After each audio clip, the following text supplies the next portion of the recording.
National Express made a mess of running the East Coast rail line and were not adequately penalised when they finally abandoned it. That's the essence of a report by the House of Commons Public Accounts Committee. Richard Bacon's a Conservative member on that committee. Good morning to you. Good morning. What should have happened to them? I mean, some people might say, well, poor them, the thing went badly for them. They paid a big price anyway. Well, they did make a mess of it, but the problem was when they chose to walk away, the Department for Transport made it easier for them to, in effect, default on their contract than to negotiate an exit, because it was actually cheaper for them to default. When they made it clear they no longer wanted to fulfil the contract and they wanted to opt out, the Department for Transport demanded £200 million as the price tag for walking away.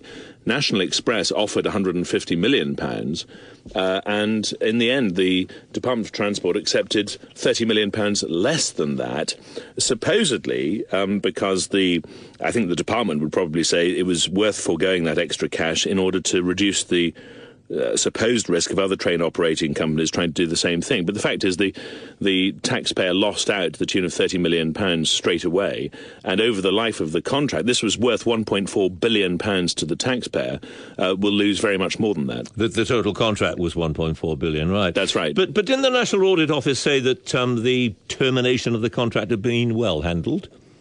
Well, in the event, there was a financial downturn, a significant economic downturn, which affected many train operating companies. But this was the only one that got into such severe difficulties that it decided it had to opt out in this way. And we found from the evidence in our hearing with the Department for Transport that they basically didn't undertake sufficient due diligence on the National Express bid in the first place.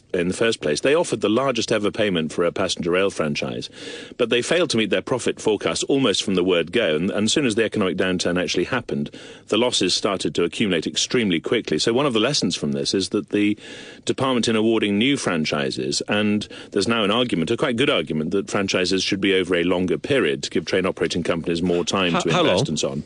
Well, there is an argument about that, but most people in the industry seem to think that it should be around 15 years or possibly a bit longer than that. But the point is that train operating companies should have enough time to invest, and that the Department for Transport shouldn't be put into a position where it has to simply take the highest headline number. You've got to leave enough money in the company so that it can invest in improved rolling stock and this kind of thing, so that it can run an improved service and actually deliver on its commitments. You wonder why they'd want to do it, really, given the history of some of them.